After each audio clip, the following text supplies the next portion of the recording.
Election Day. Are you ready for this? It's 5 months from tomorrow, and the leader of the Senate Intelligence Committee is sounding the alarm about the threats that could spread misinformation and undermine our democracy. So what's he doing about it? Well, Senator Mark Warner says the U.S. is actually, quote, less prepared to deal with those threats than it was 4 years ago. And that is at least in part because of AI. It matches a warning from my next guest, who just published a column with the title, Why This Year's Election Interference Could Make 2016 Look Cute. For our Spotlight conversation this evening, I'm glad to welcome my dear friend Josh Taringal, a columnist at The Washington Post covering artificial intelligence. Josh, we really like to give our viewers horrible nightmares. So help us out. What is it that is so horrific about AI right now that makes last election look like child's play? All right, so you got two things. One is the technology itself, which is by far the most capable thing humans have ever invented to replicate truth. And it can do it in text, it can do it in video, it can do it in audio, and it can do it at scale. It costs very, very little. And so we can replicate what we think of as traditionally true information across the entire web. We can make the president look like he's saying all sorts of crazy things through deepfakes. So the tech is one problem, right? And then there's a second problem, which is the complete lack of responsibility and enforcement by the parties who should be regulating how they use the technology. So it's this perfect collision. Nobody seems all that interested in doing anything about it prior to November 5th. So that's kind of my question, right? The two parties would be the AI companies and lawmakers. What are they doing? So 5 months to go. So it's three parties, really.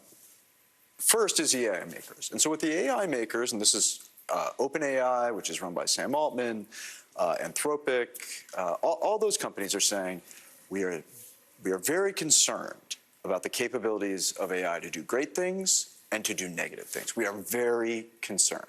Mm-hmm. And that's fine, but concern doesn't really do anything. And so what I've said is that ultimately their concern is a little bit of like, well, they may be genuinely concerned, but their answer is we just have to make better AI and more AI, which is very similar to Wayne LaPierre, as people remember, saying the only way to stop a bad guy with a gun is a good guy with a gun. So their solution, let's make more of them. So let's do more, right? Which is a very American solution.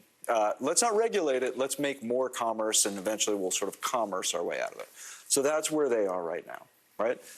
Number two, the Senate, which has an AI gang of senators who have really declared their interest in regulating AI and getting it right and being fast and being methodical, have done none of those things. And so their most recent statement, which was an AI roadmap, which is 30-something pages, immediately got friendly fire from Democrats who said this is preposterous. Like, what is this? This is call for more fundraising, but where's watermarking? What about having the AI makers, have identification on things that are deepfaked? None of that's in there. And then there's a third party. So that's the social media makers. And so from 2016, as we recall, Mark Zuckerberg sat on a stage and said, it's pretty insane, I think those were the exact words, to think that Facebook had anything to do with the election. Now, that's a totally insane thing to say. Well, it was an insane thing to say then, but let's cast our way back 8 years ago. We were all much more naive. We didn't really know the extent to which Russian misinformation had an impact on that election. Now, to Zuckerberg's credit, a year later, he said he regretted the statement and that they were wrong. And so what happened behind the scenes over the last 8 years, the social media makers and the federal government and the FBI and the DOJ actually started collaborating.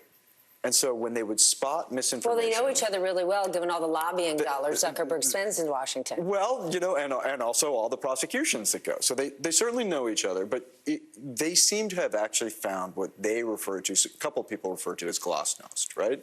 There was a piece, they started over, they started spotting misinformation, specifically foreign misinformation, and they would zap it before it could spread.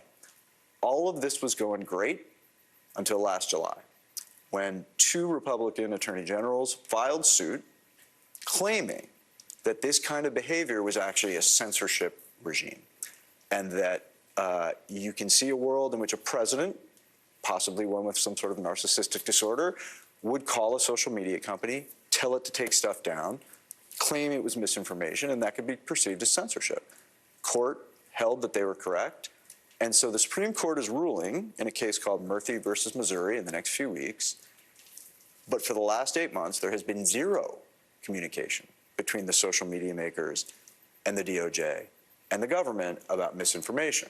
Then let's go back to group one, right? The AI companies, OpenAI specifically, because the New York Times, Kevin Bruce, has a piece out that says people inside the company have expressed concerns about how reckless they are. And let's go back just a few months ago. It was the former board members that kicked out CEO Sam Altman for reckless behavior. He, of course, turned it on their head, kicked them out, and he's back in charge. What should we make of that? Well, I think there's two issues there. One is the reckless behavior they're talking about makes the concerns about the election seem very small. So their concern is the sort of existential risk of AI, and they're calling out Sam Altman for disabling a red team, basically, that was in charge of creating AI safety more generally. I think the issue here is that Silicon Valley sometimes overlooks the importance of civil society. And when things using technology jeopardize it, it's always somebody else's problem, right? Now, that is not unique to Silicon Valley. That's true of people who run railroads, people who run energy companies. The problem here is that we have this unique misalignment where everybody's pointing at everybody else and saying, well, you'll do it, right? And the election is 5 months away. And we know, because Chris Wray, the director of the FBI, has been saying quietly, insistently, without causing too much panic, like, hey, guys, this seems to be an issue. Maybe we can all get together. But he does not have the tools. And so that's why this seems to be playing out in slow motion, but it's not really hard to figure out where we're headed. And the net impact is soon to be all of our problem. Correct. Thanks again for the nightmares, Josh. I do what I can. I appreciate it. When we return, we have got some heartbreaking news to share in the world of journalism. Our special tribute to our very special friend, the incredible Ben White, when the 11th hour continues.